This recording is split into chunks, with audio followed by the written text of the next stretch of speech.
તમે આવ્યા ને આજની સાંજ મહેફિલ બની ગઈ, તમને જોયા ને આ મુલાકાત રંગીન બની ગઈ.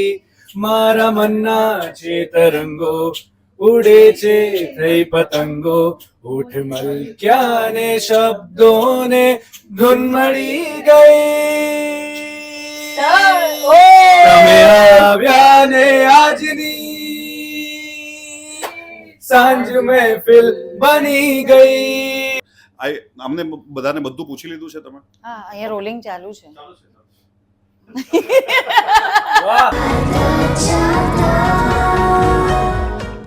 જય માતાજી. હેલો ફ્રેન્ડ્સ, હું મનાલી ગોસાઈ મારી પૂરી ટીમ હાલતા ચાલતા શોર્ટકાસ્ટ તરફથી આપ સૌનું સ્વાગત કરું છું. આઈ નો તમે બધા જોઈ રહ્યા છો, તમે બધા વિચાર કરી રહ્યા છો કે આ પૂરી ફેમિલી અહીંયા બેઠી છે. આ પૂરી ફેમિલી એટલે બેઠી છે કેમ કે એક નવી પિક્ચર આવી રહી છે, આવવા દે. તો અમે જેની રાહ જોઈ રહ્યા હતા, આપણા ડિરેક્ટર સાહેબ એ આવી ગયા છે, જેમને આ અદ્ભુત ફિલ્મ બનાવી છે. પૂરી કાસ્ટને લઈને અલગ અલગ કેરેક્ટર્સ કઈ રીતે, અને આપણે હવે એમને પૂછી જ લઈએ કે તમે આ પિક્ચરનું નામ કઈ રીતે આ વિચાર્યું. હવે આ સ્ટાઇલ થોડીક તમને એક્શન બેઝ કે ફિલ્મી લાગશે, બટ અમારા જે મેઇન હીરો છે એ લાઈફની ચેલેન્જીસને, ડરને અને પ્રેમને આવા દે કે છે. આવા દે આપણું બહુ જૂનું તકિયા કલામ છે. આપણે ઘણી વાર આવા દે બોલ, આવા દે. ઘણી વાર છે ને કોઈ રિવર્સમાં કાર લેતું હોય તો આપણે કે આવા દે, રાઈટ? હવે આ છે એક સિમ્પલ વર્ડ, પણ છતાંય મને એવું લાગ્યું કે આ ફિલ્મનું ટાઇટલ એટલા માટે બની શકે કે આ જે રીતે આપણે કેઝ્યુઅલી આવા દે કહીએ છીએ ને, એ રીતે જ આપણે લાઈફના પ્રોબ્લેમ્સને, તકલીફને અને પ્રેમને આવા દે કહેવાનું છે. પણ યુઝ્યુઅલી એવું જોયું છે કે લોકો પ્રોબ્લેમ્સ ને એને એમ ત્યારે જવા દે, અને તમે પિક્ચર જ એવી લઈ આવી રહ્યા છો જેનું નામ આવા દે, જેમાં પ્રોબ્લેમ્સ ને સોલ્યુશન્સ કઈ રીતે છે. એટલે it is a very motivational movie. Yes it is. આપણી આ યુથ બેઝડ લવ સ્ટોરી છે, અને આ લોકો બંને મારા માટે યુથ કરતા ઓછા નથી, અને એ રીતે જ એ લોકોએ પરફોર્મ પણ કર્યું છે. અને આઈ એમ વેરી ફોર્ચ્યુનેટ કે આટલા સારા, સુંદર, ગુડ લુકિંગ, હાર્ડવર્કિંગ અને ટેલેન્ટેડ અને સેન્સિબલ એક્ટર મને મળ્યા. એક ડિરેક્ટર માટે આ ડ્રીમ એટલા માટે હોય છે કે રાઇટર ડિરેક્ટરનું કામ છે લખવાનું, સ્ક્રિપ્ટને ઠીક કરવાનું, પ્લાનિંગ કરવાનું, ઓન ધ ફ્લોર જવાનું. સાચી વાત. પછી એકચ્યુઅલી આખી ફિલ્મ એક્ટર્સને હવાલે હોય છે. હા, એ તો છે જ. ભલે પ્લાનિંગ અમે કરીએ છીએ, અમે પણ મહેનત કરીએ છીએ, but when you go on floor it is the actors what need to do. અને એ કામ આ લોકોએ બહુ સારી રીતે કર્યું છે, જે તમે આપણા ગીતોમાં જોઈ પણ રહ્યા હશો. અને જો તમને ગીતો જોઈને મજા આવી તો હું તમને કહું છું કે ફિલ્મ જોઈને આના કરતાં 10 ટાઈમ્સ વધારે મજા આવશે, કારણ કે ગીતો તો ખાલી એની ગ્લિમ્સ છે. સર, કુંપલની તો આ પહેલી પિક્ચર છે. એઝ અ ડેબ્યુ તમે એને લોન્ચ કરી રહ્યા છો, સો તમારો એક્સપિરિયન્સ કેવો, અને તમે આ કિરદાર માટે કુંપલને જ કેમ લીધી? કુંપલે એબ્સોલ્યુટલી અમેઝિંગ કામ એટલા માટે કર્યું છે કે અમારું જે કેરેક્ટર છે જાનવી દેસાઈ, જે ગુજરાતની ટ્રેડિશનલ સંસ્કારી છોકરી છે, છતાંય સેલ્ફ કોન્ફિડન્ટ, સેલ્ફ મેડ અને સેલ્ફ મેડ એન્ટરપ્રેનર છે. ઓકે. તો આ જે કોમ્બિનેશન છે એ ઇઝી નથી. ટ્રુ. મને અને ગાંગાણી સરને ક્યાંક એવું લાગ્યું કે એ જે ઇનોસન્સ અમારે જોવે છે એ કુંપલના કેરેક્ટરિસ્ટિકમાં, કુંપલના પર્સનાલિટીમાં તો છે જ. ઓકે.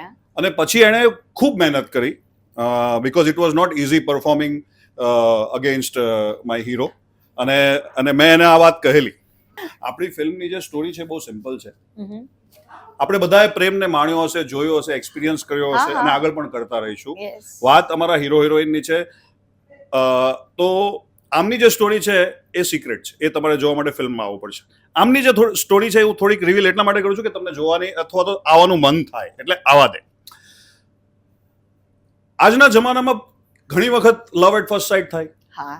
ઘણી વખત તમે કોઈકને જોવો અને પછી એને જોતા રહો અને ધીરે ધીરે તમને પ્રેમનો અહેસાસ થાય.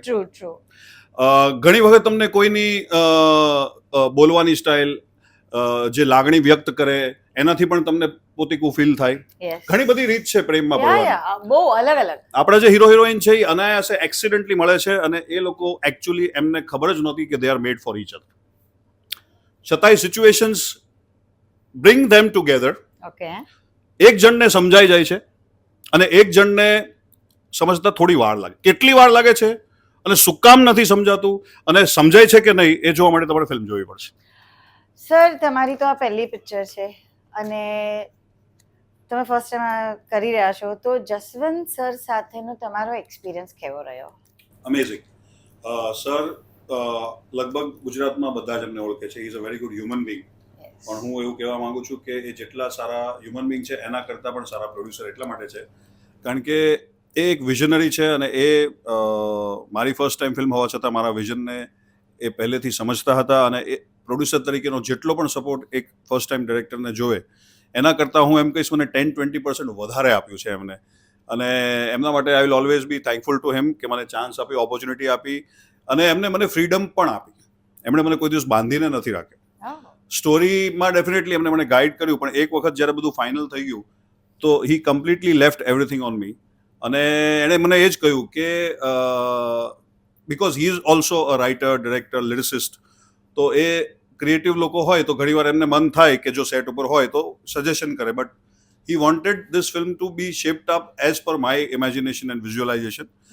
પણ હી વોઝ માય બેકબોન.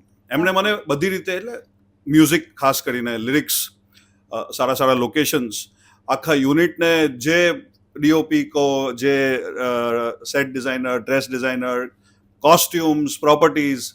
સો મને ક્યાંય હર્ડલ્સ નથી આવી.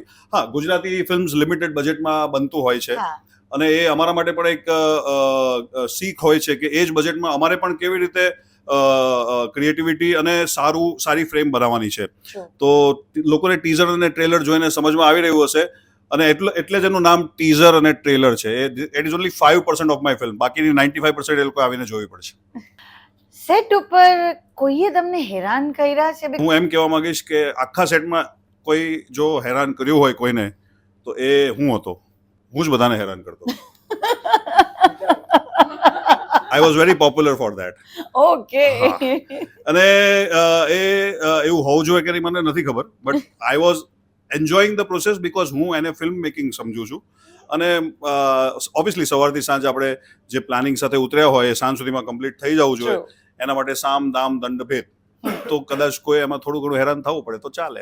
નહીં, મને ગાંગાની સરે કીધું હતું કે એ જ્યારે શૂટ કરતા હોય છે ને, આ વાતની મને નવાઈ લાગી હતી ત્યારે એમને ભૂખ નથી લાગતી અને નથી જમતા. અને એ સાચું છે કારણ કે actually inspired of being a foodie મને યાદ નથી આવતું કે મને સેટ ઉપર ભૂખ લાગી હોય, બિકોઝ ત્યારે તમારું માઇન્ડ આખી અલગ જ દુનિયામાં હોય છે. અને આ એક સત્ય વાત છે, તમે ગાંગાણી સરને પણ પૂછી શકો છો. હું લગભગ લંચ કે ડિનર નહોતો ખાતો. આખા શેડ્યુલમાં જે 25-30 દિવસ અમે લોકોએ કામ કર્યું એમાં 5 દિવસ હું જમ્યો હોઈશ. બાકી સલાડ, દાલ અને નાસ્તો. હા, એટલે આઈ નો, પણ હું લંચ કે ડિનર નહોતો કરતો. એની મને ભૂખ નહોતી લાગતી. તો Parikshit, what about your diet? મતલબ ડાયટ તો હલી ગયું હશે ને આખું સેટ ઉપર? તો જ્યારે સર આટલું ખાવાનું લઈ આવે તો ડાયટની બેન્ડ વાગી જ ગઈ. ના, મેં બહુ કોશિશ કરી, but he was very disciplined. ના, હું એમને એવું કહેતો જ્યારે પણ એ મને કહેતા કે આટલું ખાવાથી કંઈ ના થાય, એટલે હું કીધું મારા ડિરેક્ટરે મને કીધું છે એટલે પ્લીઝ, એટલે એમ કહેતા અરે હા નહીં, મેં જેને કીધું છે કે ભાઈ મારે આ બોડી શોટ્સ જોઈએ છે. એટલે પછી ખાવા પીવાનું તો કેવું છે કે શૂટ દરમિયાન જે કેરેક્ટરની રિક્વાયરમેન્ટ હોય ને એ પ્રકારનું જે સ્ટ્રક્ચર જે કંઈ મેન્ટેન કરવાનું હોય તેના માટેના ડાયટમાં જે કંઈ સાચવવાનું હોય એ જ. બાકી અમે ખાતા જોઈએ છીએ બધું, એવું નથી. પ્રમોશનમાં બધું જ ખાઈએ છીએ. એ શૂટ દરમિયાન નહોતા ખાતા, અત્યારે ખાઈએ છીએ. અને હું પણ એટલો જ ફૂડી છું, પણ હવે એવું છે કે હવે કોઈ બાજુમાં લાવીને એવું મૂકી દે પણ મારે ના ખાવું હોય તો હું ના ખાઉં એમ. સો એ પણ મારા ભાગનું ખાઈ જતા હતા. એટલે એવું હતું કે મારા ભાગનું કંઈ પણ આવે ને એ બી હું એમને જ આપી દેતા. તમે ટ્રેલરમાં ભાઈના શોર્ટ્સ, બોડી શોર્ટ્સ જોયા છે ને? They are of a world class shorts, very good body. એ કેવી રીતે એણે અચીવ કર્યા છે ખબર છે? નહીં કહું? અરે, તો બીજા નવા અપકમિંગ એક્ટર ફોલો કરશે. લાઈક આવ જો એક્ટર બધા કરવા ફોલો કરે, માટે સલમાન તમારી ને બોડી ને. છે ને વોટર રિટેન્શન કરે, એનાથી બહુ ફૂલેલી લાગે. તો આ ભાઈ 18 કલાક 16 કલાક વગર પાણીએ રહ્યો છે. ઓ ગોડ. હા, ત્યારે એટલા સરસ બોડી શોટ્સ આવ્યા છે. એટલે એણે ખાવાનું તો દૂર, પાણી પણ છોડી દીધું હતું. રિયલી? પાણી પણ આપો એને. પાણી વગર કઈ રીતે આપણે જીવી શકીએ? પાણી મને આ બહુ ઓછી ખબર હતી એની તૈયારી, but on a lighter note એ પાણીમાંથી તો બહાર નીકળે છે યાર. એટલે યુઝ્યુઅલી હિન્દી પિક્ચરોમાં અલગ અલગ પ્રકારના એક્ટર્સ ટ્રાય કરતા હોય છે. ઘણા મેલ એક્ટ્રેસ પણ ટ્રાય કરી ચૂક્યા છે, ફિમેલ એક્ટ્રેસ પણ ટ્રાય કરી ચૂક્યા. આપણે ગુજરાતી ફિલ્મમાં આપણે કદાચ એકાદ બે વાર જોયો હશે આ સીન, બટ આઈ થિંક જે રીતે ડેડિકેશનથી પરીક્ષિતે એના બોડી સાથે જે તૈયારી કરી 3-4 મહિનાથી પણ વધારે છે, એના હેર સાથે, એના લુક સાથે, અને અમે બધા ક્લિયર હતા કે આ જ જોવે છે, પણ એને કરીને બતાવ્યું. એના માટે આખી ક્રેડિટ એને જાય છે, બિકોઝ આ એક તપસ્યા કહેવાય True. અને એના માટે બહુ જ ડેડિકેશન ને કમિટમેન્ટ જોવે. એક વખત નક્કી તો કરી લો, પણ તમે કન્ટિન્યુઅસ મહિનાઓ સુધી કરી બતાવો ને, that is not easy. Yeah very true. એ ઘણા લોકો પછી ગિવ અપ કરી દે છે, but hats off to you that you have done it. અને અમને બીજી જોવા એક મળશે. વાત કહું, એઝ અ જ્યારે તમારે આવી બોડી બનાવી હોય જેવી એને બનાવી છે ને, ત્યારે તમારે પ્રોટીનનો સપોર્ટ બહુ જોઈએ. અને પ્રોટીનના ઇન્ટેક માટે તમારે નોનવેજ, ઈંડા એવું બધું બહુ ખાવું પડે. For your information, he is a vegetarian and a Oh. Pure one. એને એગ્સનો કે નોન વેજીટેરિયન ફૂડનો સહારો નથી લીધો. વાવ, ધેટ્સ લવલી. ટાઈમ જ ખાતો સેટ પર પણ એક જ ટાઈમ ખાધો તો સેટ શૂટિંગ પતાવીને જો અમે આ બધું એટલા માટે કરીએ છીએ કે તને જ્યારે ઓસ્કર્સ મળશે ને ત્યારે અમારું નામ લેવાનું. હા, મેં એને ઓસ્કર કહી દીધો છે કે એને મેં કીધું તને અમુક લોકો હાઉન્ડ કરે, એજ ગ્રુપે કીધું છે મેં, તો મેં કીધું મને કમ્પ્લેન નહીં કરું. હવે પરીક્ષિતે જે ફિલ્મમાં કર્યું છે ને, એ તો તમારે જો આવું જ પડશે, પણ હું ટ્રાય કરું છું કરવાની.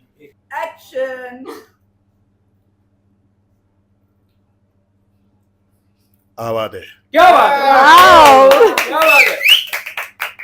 સો સર, હા, આના પછી તમારો અપકમિંગ કોઈ પ્રોજેક્ટ? અમારો બી પ્રશ્ન છે. હું ઓલરેડી એક કોમેડી સ્ક્રિપ્ટ ઉપર કામ કરી રહ્યો છું અને એક હિન્દીમાં સિરીઝ લખેલી છે, જેને હેમંતભાઈને એ વાતની ખબર છે, રાઈટ?